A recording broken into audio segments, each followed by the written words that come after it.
So, welcome sa ating last lecture before creating a Revit template. So, let's open lecture 6 or lecture 7, depending on your section. Then, i-save as agad natin to. Save as project. Then, kung ano yung next na lecture number sa inyo. So, for example, sa akin, lecture 7 yan. Tapos, save na natin yan. So, lecture 7 or lecture 8. So, gagawa tayo dito ng mga, kumbaga, foundation na natin for creating a Revit project. At least, the simple project. Pero bago yan, make sure na dapat meron na kayong mga title blocks dito. Title blocks. So, sa site development plan, ang nalagay ko last time is yung ground floor level. No? So, that's a sample lang naman. So, tanggalin ko muna ito. Okay. So, pag tinanggal natin yung view port natin dito, mawawala na yung ating indication. Okay. So, ang dapat nakalagay dyan is site. Pero, gawan natin to ng another sheet.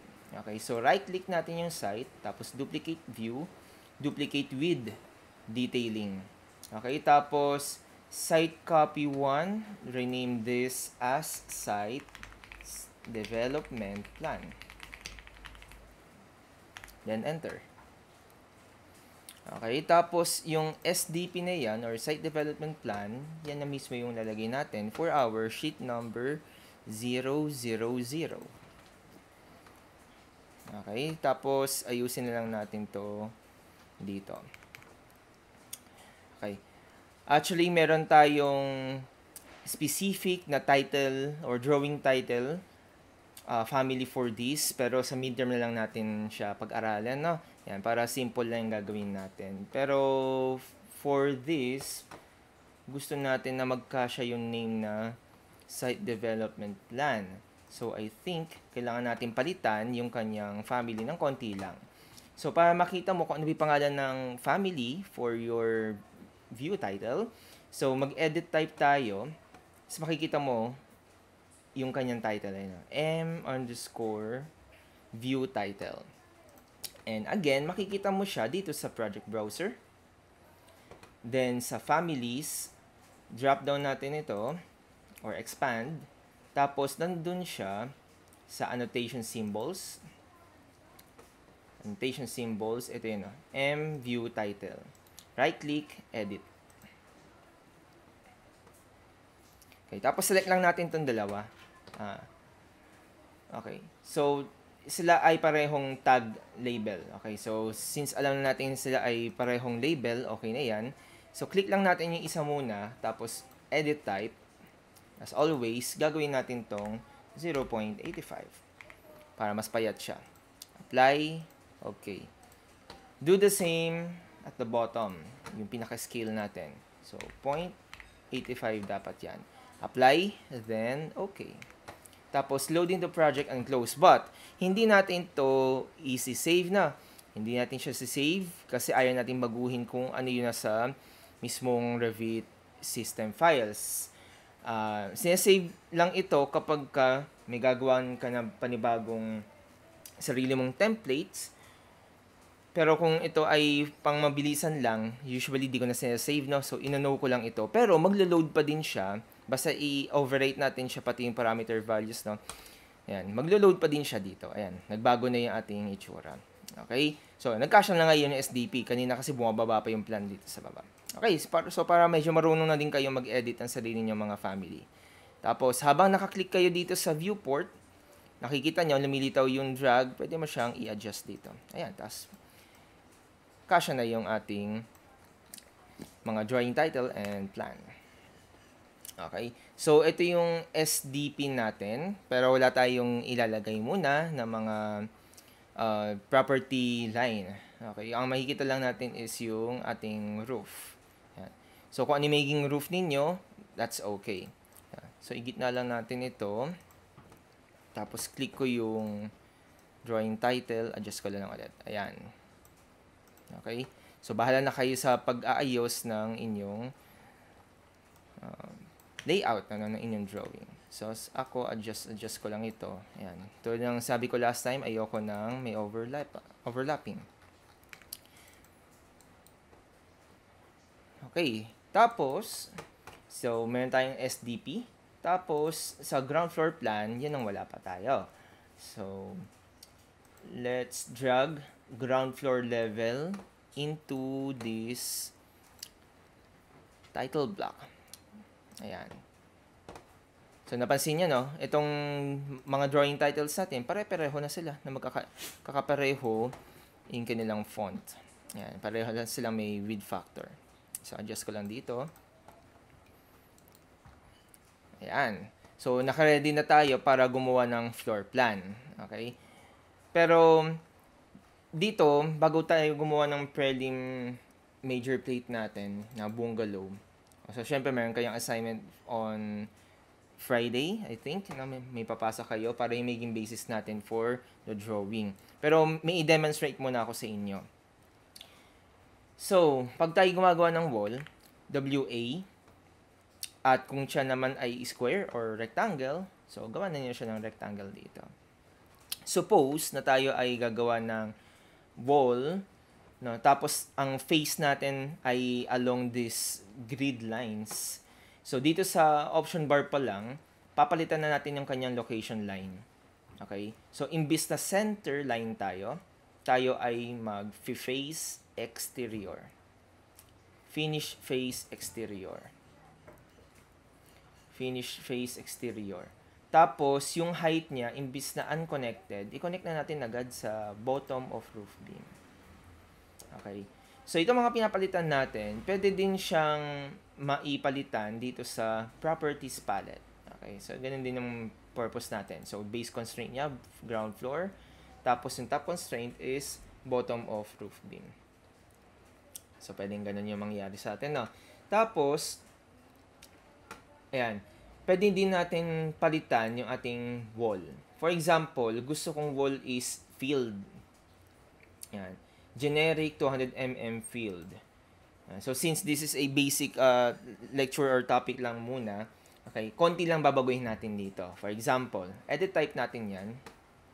Edit type, tapos, hindi natin kailangan mag-duplicate kasi filled naman yung pangalan niya. Gusto ko magkaroon talaga siya ng laman sa loob. Kasi ngayon, nakalagay by category lang.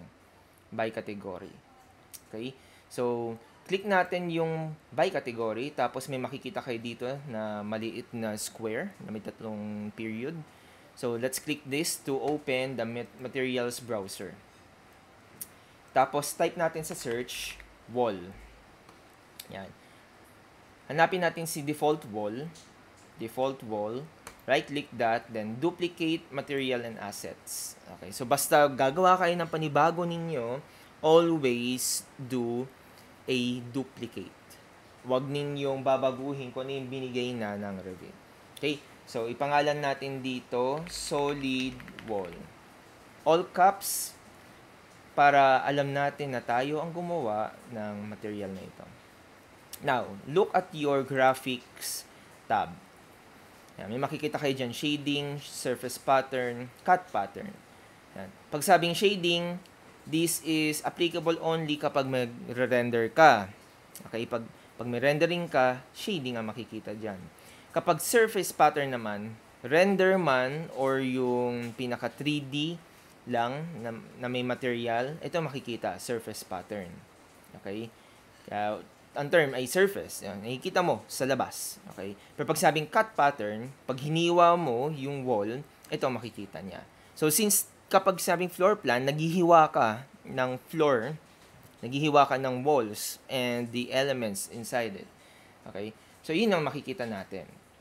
So, for this lesson, cut pattern ang papalitan natin. Tapos, sa foreground pattern, gawa tayo ng solid fill lang. Ito lang muna yung gusto natin mangyari. Ayan. Napansin niyo, no? So, kung nasubaybayan ninyo yung field pattern o yung hatches ng Revit sa ating previous lecture, di ba? Meron tayong drafting and model pattern. But, kapag pag-uusapan natin is yung cut patterns, it's always drafting. Hindi mo siya mababago, mati-change lang location. Hindi mo magagamitan ng align. Okay, so gamitan natin siya ng solid fill. Okay? Then, palitan natin yung color. Ito sa baba. Yan. Color. For example, ang gusto nating color is bluish. Yan.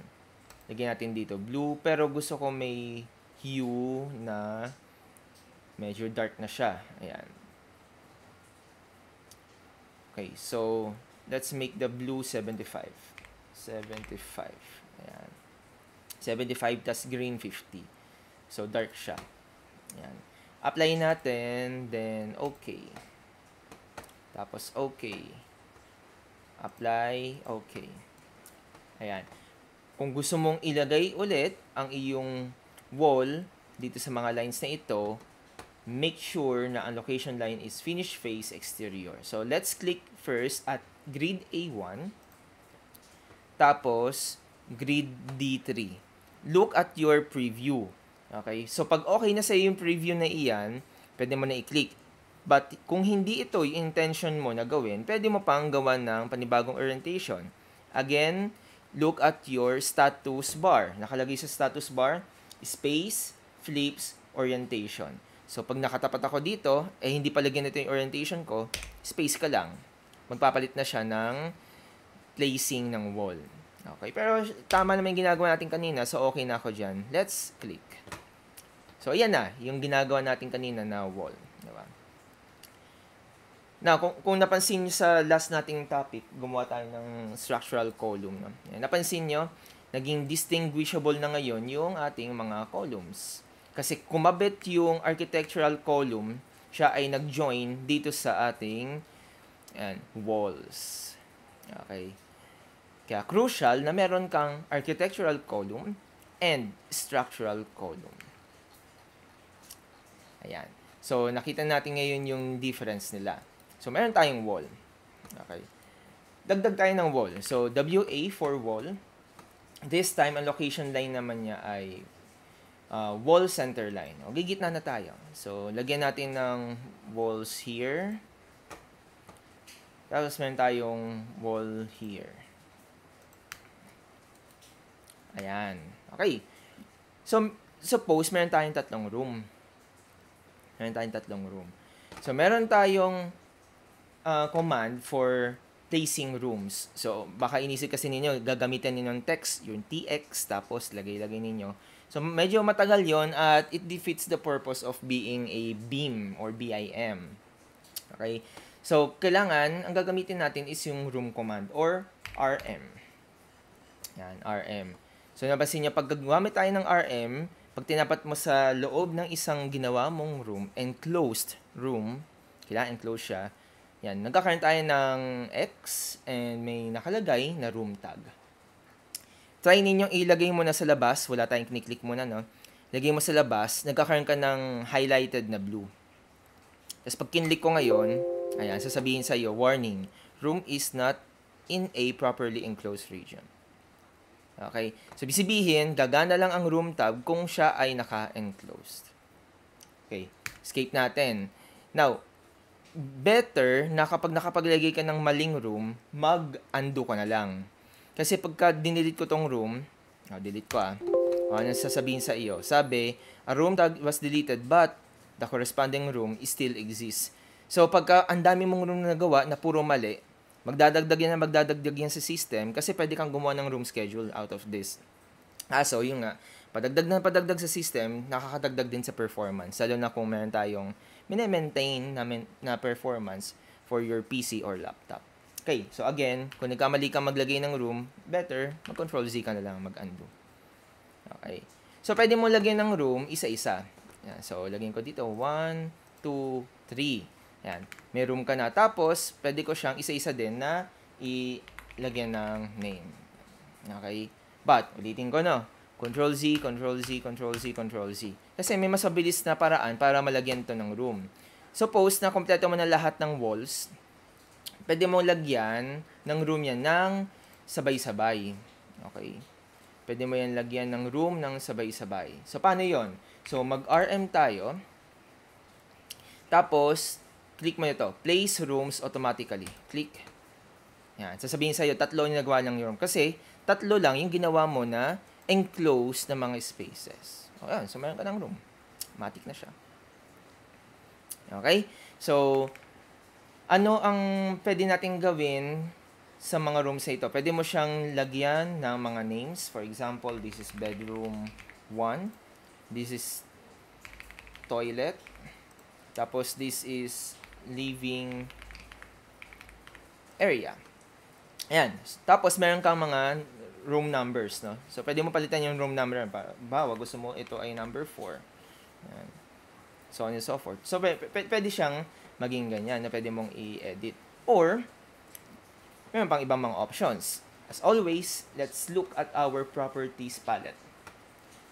Properties palette. Tapos, edit type natin siya. Pag in-edit type mo siya, may makikita mo dyan, meron kang mga choices for your room tag. Okay?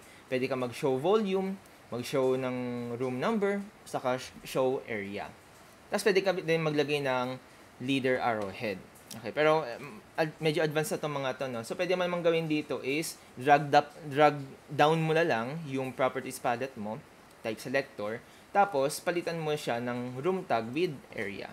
Ayan. May area na yung mga may lalagay mo sa room tag. Okay? So, pwedeng ganon. Or, pwede mo din gamitan siya na, for example, isa lang yung nalagyan mo, pwede mo gamitan siya ng, MA. Yan, MA. MA means match property. So, parang sa AutoCAD lang. No? Pwede mo i-click yung isa, tapos, match property mo sa iba. Okay? Or, select ka ng isa, tapos, kung sure ka naman lahat ng room mo, gusto mong palitan ng type using type selector, so SA mo lang, tapos drop down, gusto mong lagyan ng volume, lagyan mo siya ng volume. Nakalagay not computed, no? Kasi para maging computed siya, ito-drop down mo muna tong room and area, tapos itong area and volume computation. Yan. Tapos, pwede mo i-select dito, computed areas and volumes. O, tapos okay mo. Ayan. Ayan. So, pati volume, sinusukat na niya. Okay? Pero, since hindi naman ito yung kailangan natin, no? Usually, sinusukat natin square meters lang. So, area lang.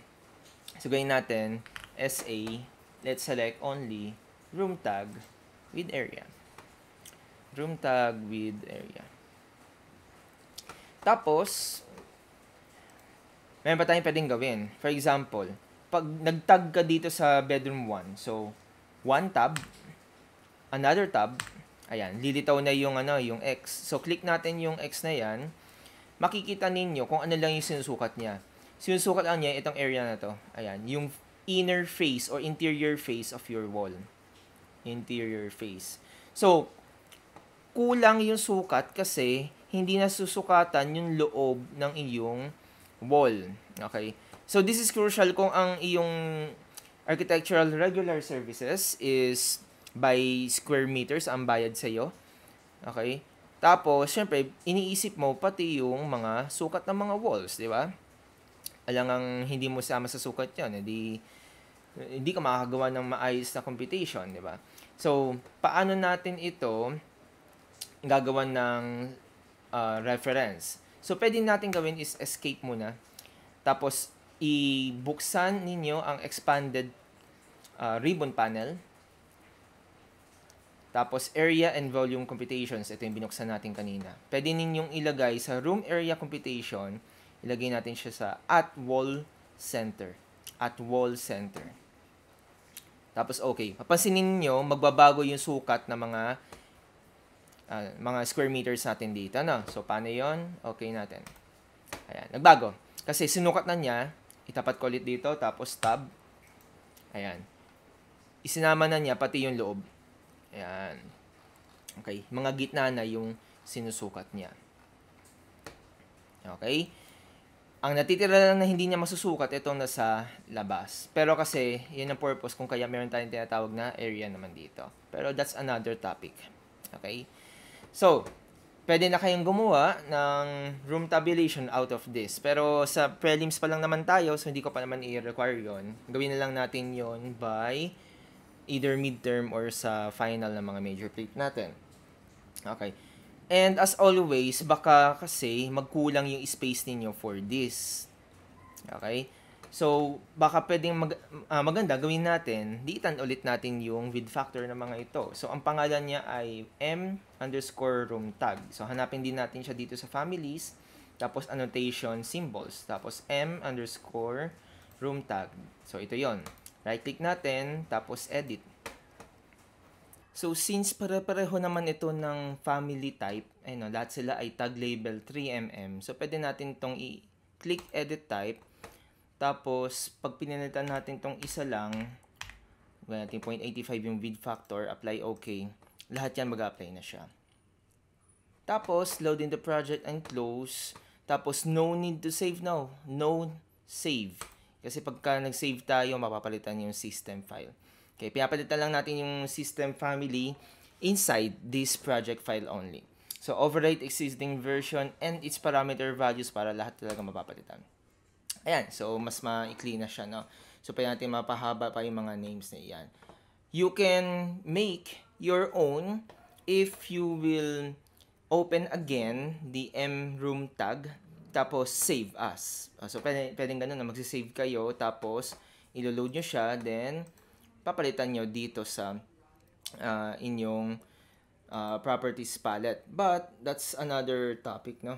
Okay, so baka midterms, mai-discuss pa natin all about that. Pero at least, nakita na ninyo yung pinaka-basic na paglalagay ng rooms. Now, question. Halimbawa, meron akong ilalagay dito. Halimbawa, gusto kong maglagay dito ng kitchen. Okay? And kitchen, usually, naka-open. So, gagamitan nyo siya ng tinatawag na room separator. Room separator. So, ang room separator is line only. Pwede siyang line or pwede siyang polygon. Ang technique dito is, lalagyan mo lang siya ng boundary. Okay. Isipin niyo na yung walls, meron na siyang room separator. That's why nakagawa ka ng area. Now, kung gusto mong gumawa ng panibagong area nang hindi ka gumagawa ng wall, room separator lalagay natin.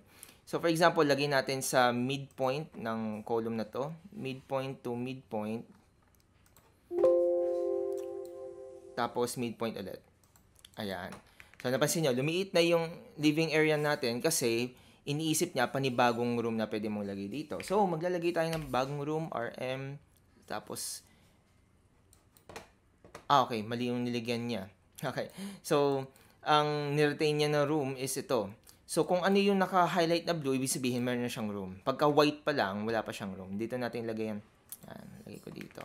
Yan. Tapos, ito, pwede natin gawin is move to room reference. Yan. So, ibabalik mo siya dito. Yan. Or, pwede natin siya ilagay pa dito. Ikikita natin. So, palitan natin ito pangalan. For example, this is kitchen. So, this is living area. Yan, ganyan. Diba? So, nagkakaroon tayo ng distinction na kung alin dito yung tama na rooms natin. Now, kung ito ay walang area, pwede natin gamitan ng MA, match prop, click here, yung paggagayahan, tapos sa gagayahin. Yan. So, meron tayong kompletong set na mga rooms natin. So, since meron tayo nito, pwede na tayong gumawa ng ating sariling floor plans. Okay? So, gawa tayo ng panibagong lecture for this. Pero, bago natin umpisahan na yung paggawa ng floor plans, save na natin to as template.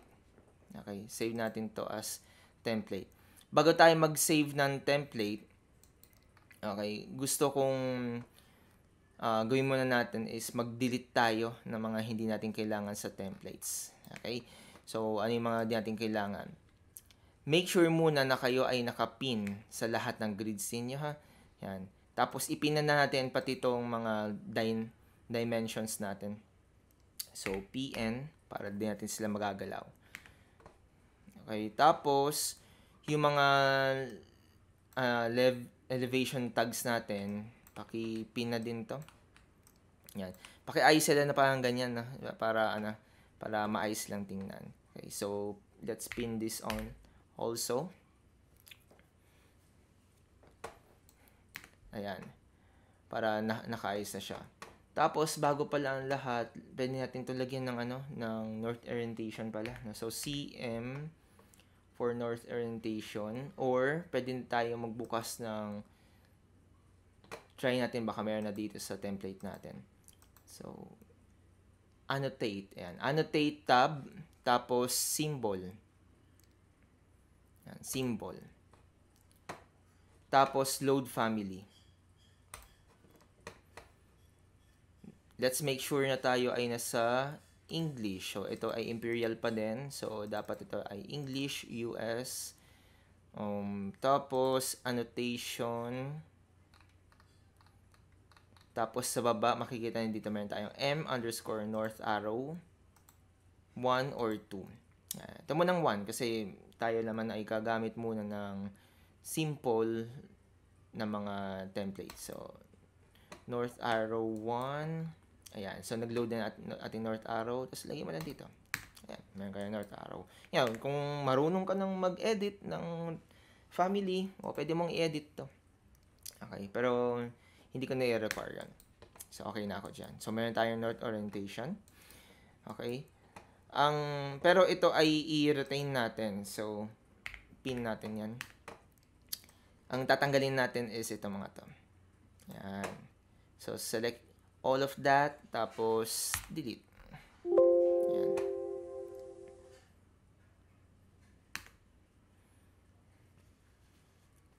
Okay?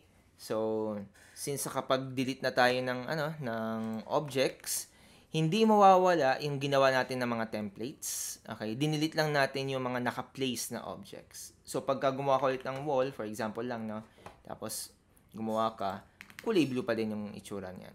Okay? So, ang purpose lang natin dito is lahat ng mga styles, naka-prepare na tayo. Hindi tayo mag-edit during the major plate itself.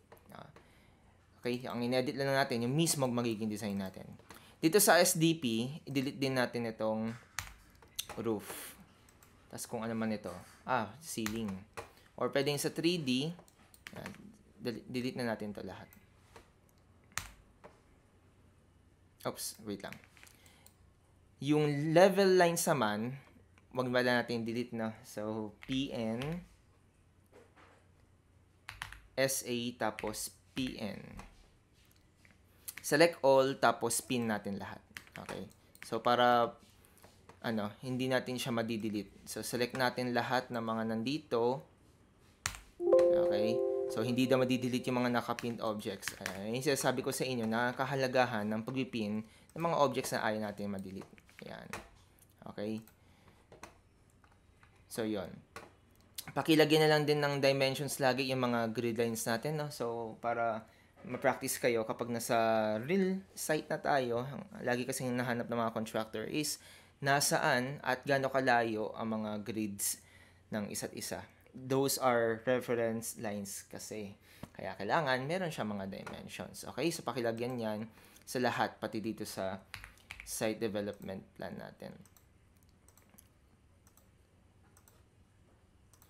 Okay, so pagka meron tayo nito, pwede natin itong i-save as our template. As our template. So, pag mag-save tayo ng template, ganito lang yon. So, save using application menu. Tapos, save as. Mag-save muna tayo. Save muna natin to para ma-save yung ating lecture 7. So, bisibihin, kapag lecture 7 or 8, kung sa ibang section, ito dapat makikita ko lang. Okay? Pero, kapag isa-save na natin siya as template, ito yan, save as dapat. Save as, tapos template. Save as template. Tapos, pakihanap ang inyong template folder. Template folder. Kaya, ang ipapangalan natin dito ay prelim underscore template underscore section underscore surname underscore first name. Okay, tapos options natin, lagyan natin siya ng 3 options para kapag nagsisave tayo, kompleto.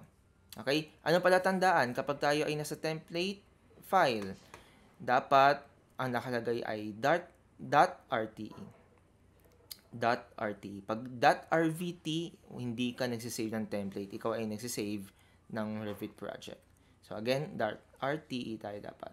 So save. Ayan, so meron tayong template file.